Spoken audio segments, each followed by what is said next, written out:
This copyrighted telecast may not be reproduced, retransmitted, or used in any form without the authorized written consent of NASCAR Broadcasting. NASCAR would like to thank all of our loyal fans for your continued support, and we hope you enjoyed today's broadcast. You'd better respect your elders.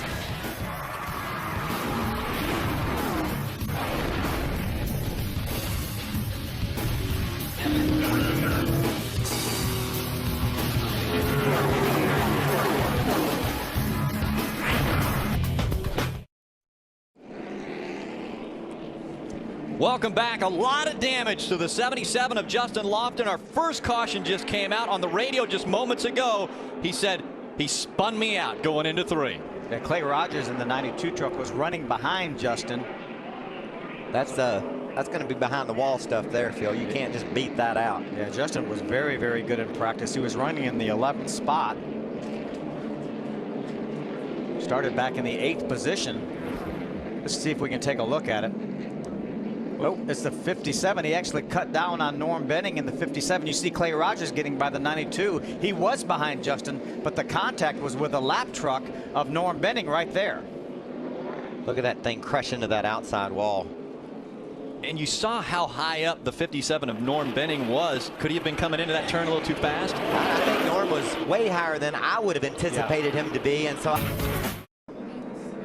tomorrow, the world's biggest pre-race show, Motors into Martinsville. Ryan Newman, Jimmy Johnson join us live. Plus, Denny Hamlin will discuss how he'll get his season back on track. NASCAR race day built by the Home Depot from Martinsville. Tomorrow, 10:30 Eastern, live on Speed. It is our second caution of the day, and this time it was Matt Lofton in the 97 that looks like he may have been turned around in turns 3 and 4. Yeah, there was definitely some contact here. Pit road is open. Let's see if anybody elects. Maybe Kevin Harvick. Is he going to take this opportunity? He is. Kevin Harvick's coming to pit road to work on that tied truck. Timothy Peters is following him onto pit road. I think this is earlier than these guys would have wanted to come. We know, Ray, that Kevin Harvick needs to work on that truck. He has been on the radio telling Bruce Cook, his crew chief, that this thing is all over the track.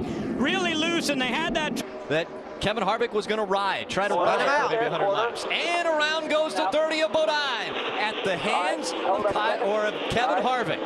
those trucks got together coming off turn 2, guys. It looked like Ty Bodine maybe got to the back of Kevin a little bit. But I'm telling you, Phil, Kevin didn't come off turn 2 with a lot of speed. I don't think Todd really did anything wrong other than he made Kevin mad, obviously. Yeah, let's go back and look at this from the start. You know that there probably was something that precipitated. There's a little bit of a bump right there off of 2. Now Todd moves to the inside. He catches him again on the left rear quarter. Kevin's going to let him go down the corner.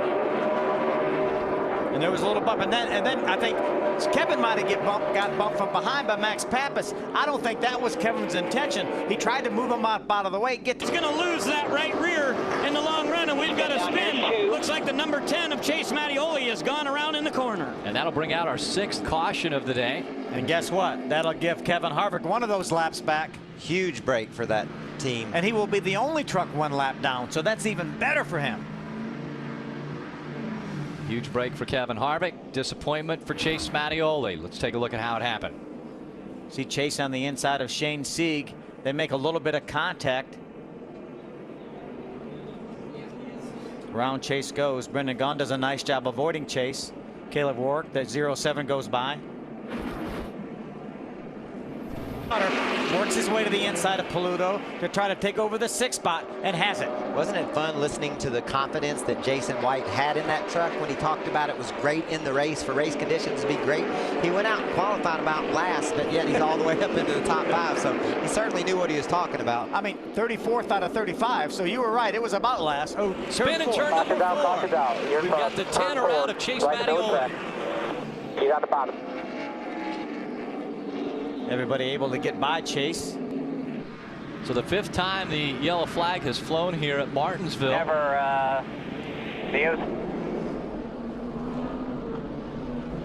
Chase was being shown back in the 31st position.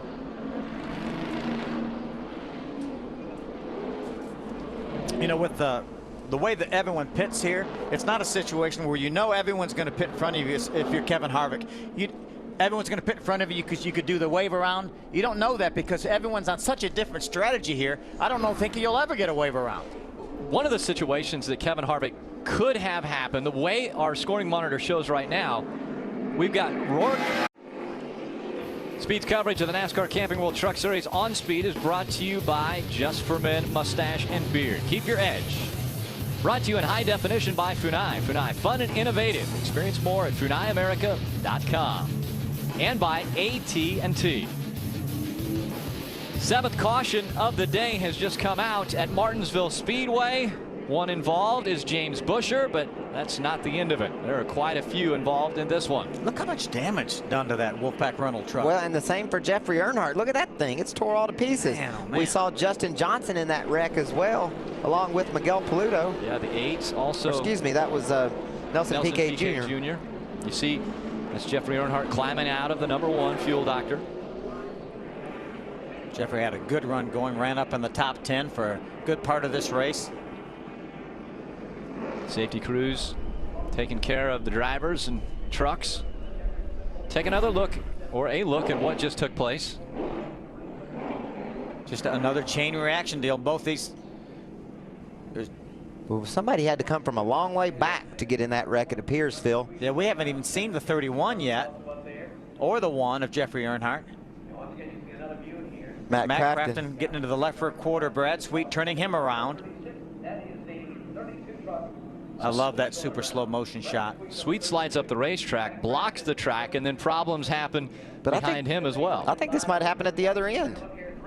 Wow, this is the other end of the racetrack.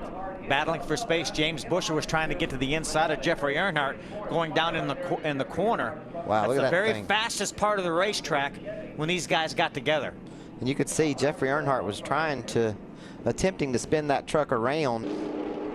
Here Johnny Sauter gets to the inside of Ricky Carmichael to take over the second spot. Now Cole Witt says, I see that door open, I'm going to jump in here. And he jumps in the throttle just a little bit. Ricky wasn't quite off the bottom of the racetrack. And right now Ricky's still on the lead lap. Still had a great run going. We still have almost 90 laps. Hit positions, all Toyotas. Very international top 5. Yeah, and these two are mad at each other. Cautioned out for, looks like the 10 once again. Chase Mattioli around in turn 4.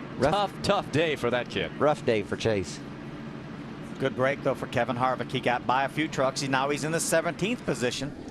But he will be able to restart with those trucks on the lead lap, as opposed to last time after getting the Aaron's lucky dog. He had to start all the way at the back of the field. You think he pits now and gets that last? I think I would do it. I would pit now and hope the rest of them didn't pit, and hope they would come in later. Then I would have the track position.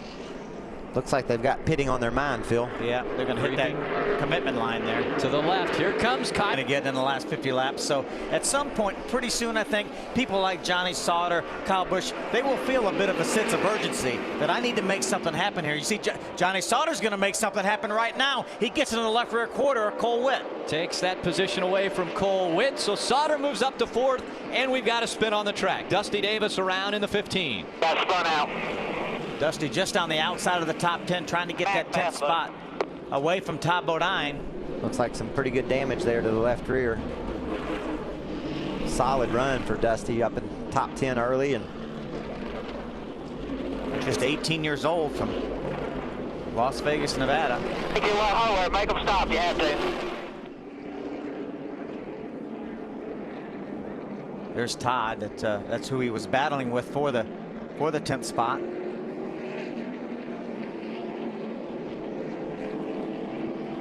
Let's see if we can see what happened. Todd's into the back of Dusty, but you know, you can't really, it's hard to tell what happened first. Yeah. If maybe Dusty moved Todd a little, or maybe not. Maybe just Todd got in there a little hot and got in the back of Dusty. They might have squeezed down, and Todd may have hit the curve and bounced out into him. Here, we'll get another view right there. I think this will clear it up for us. Get them back. Keep coming low, come low, come low, come low, low, get them both. He saves it and stays in front. That's exactly where he spun out earlier. Johnny Sauter about made it a replay. A little bit higher through turn number 4. That opens the door for the 13. Here comes Sauter into turn number 1. He takes the spot away from Carmichael. We talked about the sense of urgency running out here. Problems with the 30 truck of Todd Bodine. Way up the racetrack for Todd Bodine. Right rear, and around goes Todd Bodine. The caution hasn't come out yet. Now he's down at the bottom of the track, and the caution comes out now. The 11th caution of the day. Puts Johnny Sauter now on the inside in that 3rd spot. Kevin Harvick 5th on the inside. Kyle Busch went from 6th to 4th when he started on the outside, so I'm not sure that's enough of a penalty for him. Might have to do more than that to him. See if we can watch Todd. I think I saw him brush the wall coming off. There he is, look. Boom. That loses his momentum. Todd struggling a little bit now. Probably had some debris on his tires. Off the wall. And then that get... People going everywhere trying to get by Chase Mattioli. And there's trouble. the caution. Around goes the 97 of Matt Lofton. We're driving a caution. You got a spin up here ahead. No caution yet. Caution. 13th caution of the day has come out. This time it was Lofton. There was a lot of contact down there as well. Those guys fighting for the territory or the real estate on the track. Exactly what you were talking about. The last thing Johnny Sauter wanted to see right there. There's no guarantee that he will emerge after this restart. Not to mention trying to get by Kyle. There's no guarantee that he'll maintain the second position. No. He did a great job the last restart to hold second. Take a look. This started early and it got ugly. Check it out. 3 wide, Chase Mattioli gets split. The 32 truck of Brad Sweet, he has no way of making this corner, so he just uses Miguel Paludo to make it, and Shane Sieg spins out Matt Lofton. I'll be darned. There's a lot of people there. Look at Shane Sieg coming in here on the bottom. Yeah. There was no way he was making that turn. Well, he was just following Brad Sweet, and there wasn't no way he was going to make it either. So he said, if Brad can make it, I'm going to. And neither one of them would have made it if they didn't have someone to bounce off of. Those 8 tires are better than 4 thing.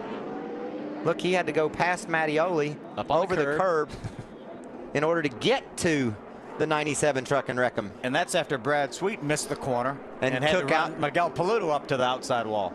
Watch this in a hurry. His is especially up right now. Here we go. Final 4 laps from Martinsville. Green flag back in the air.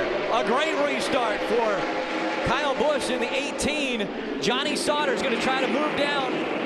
He's got Kevin Harvick behind him. Those 3 stay the same. A great restart for Johnny Sauter to maintain second. I'm not so sure Harvick didn't let him in for some reason. I think he might have as well. I think he knows he can't win the race, and he thought, well, maybe Johnny can go get him. Or wreck him. Maybe I'll finish first that way.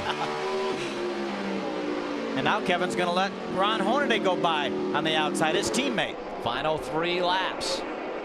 We're also hearing there is some rain in the area. Look at Johnny Sauter charge that turn. See Hornaday closing in as well. Two to go right here. 2 laps remaining. Just over a mile from Martinsville. Ooh, Kyle Busch wiggled a little bit when he got on the brakes real hard. Here comes Sauter. There's that bumper.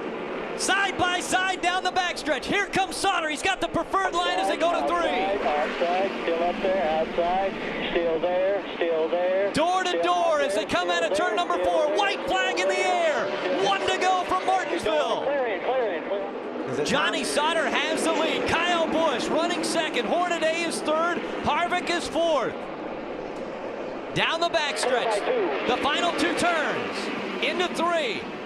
Will Kyle Busch pay him back? No. How about Hornaday? Coming out of 4. Johnny Sauter wins in Martinsville. Finally beat this place. What a nice job. And Johnny will be a father for the 2nd time Monday. Oh, man. What a weekend. Finish. Boys, we did it. How about that? 3rd career win for Johnny Sauter after starting on the pole. Can I burn it down? Can I burn it down? Do what you gotta do, buddy. It's got 2 on it. This copyrighted telecast may not be reproduced, retransmitted, or used in any form without the authorized written consent of NASCAR Broadcasting. NASCAR would like to thank all of our loyal fans for your continued support, and we hope you enjoyed today's